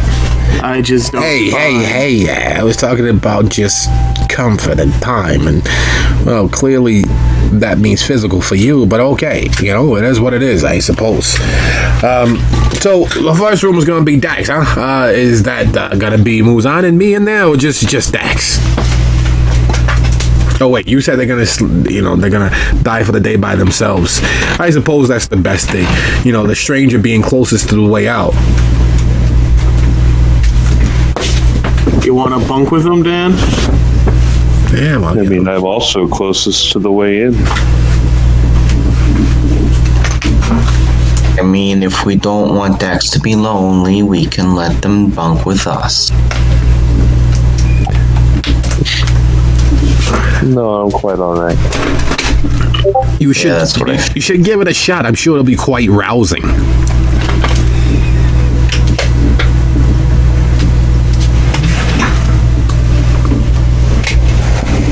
No, I'm all right. And while this banter is taking place, there is a considerable amount of patience in Regent Rose's demeanor. It's the sort of patience that one has with their first apartment, their first space that you can declare as your own. When you first move in, your friends, you promise you're going to do things differently. And so, of course, the friends are crashing on the couch. So maybe even a friend or two crashing in the bathroom in the tub because you run out of space. And another friend is crashing in the guest room and no one's paying any rent, but you're quite happy because your friends from high school, grade school, and your friends that were there before you got your own place, before you moved out of the parents and, not in the dorm room and not in the campus apartments, but your actual space, are spending time with you. And yeah, they're eating up all your snacks, and yeah, they don't walk your dog as much as you would like, and yeah, no one's chipping in, but it's still great. It's a party. That look, that calm is all over him as he absently, one arm folded across his chest, the other resting against his, strokes his beard as you all banter back and forth. Dear looks at him, I humbly apologize. I can't take them anywhere most of the time. Come, Stella and Faye. And she just kind of walks down the hallway.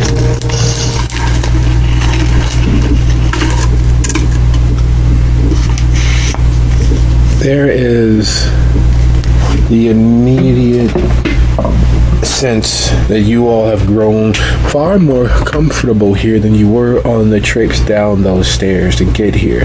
Far more comfortable than you were in the waiting room as things were prepared for you all. And while you haven't seen anyone save Bartleby and Rose, it is clear that there are more individuals here. There's the subtle warmth of just simple, constant traffic through the area that begins warming the stones outside of their own special supernatural warmth. And it's clear that you're moving further and further into whatever this complex is, whatever this actually is, whatever the truth of what a chantry is and could be. You are moving further and further into it, learning a little more just by being present.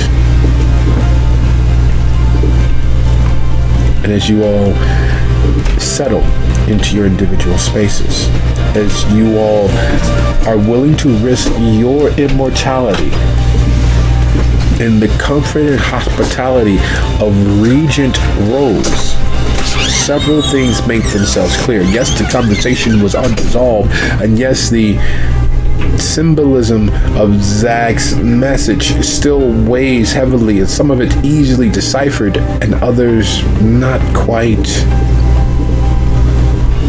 realized. It is clear that tomorrow will happen. Whatever it's going to happen, it's going to happen. It is clear that for tonight, for the ending of this day, where you spit in a dragon's face and got away with it, where you escaped the attention of either SI or Renta SI or just police in general, where you watched a kindred be beaten into final death, you are considered safe in the bosom of the clan that had worked actively against you all thus far on several different layers, from Seth's close direct infiltration to Faustina's attempt at ending your existence and shaking up the power structure in Dalton,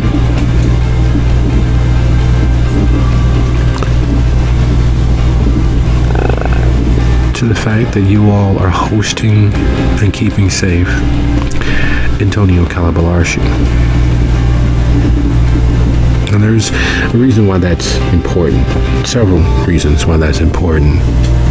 One is, according to your own research and your own understanding, he has made a deal and a pact with the Fae host. Not the misinformation that Seth was plying and pushing you all to leap to, but in your own realization and understanding, he made a deal with the Fae host and obliterated the power structures of Dalton, save for Decibel. He even told Decibel several attempts of what his future might be. He told you all what your future might be. And it's only as you can feel the sun rising and cresting the horizon line that some of it makes itself plain. Your future comes down to what you do with wizards.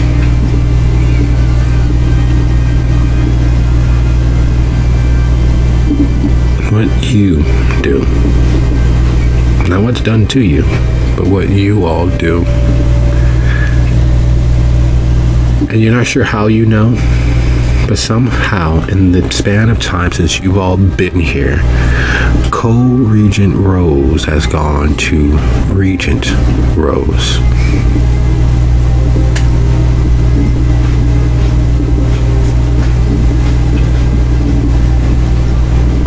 And just like that, with that flash of lightning and that realization, that understanding without knowing how or why you understand happens, the switch is thrown. The bodies die for the day. No time passes for the kindred themselves, but they know that it still happened. It's an instantaneous teleportation to the next night. So when we start, again, you all will begin with a rouse roll. And whatever it is that you all do, I wish you all luck. And thank you for tonight's episode. Good night, everybody.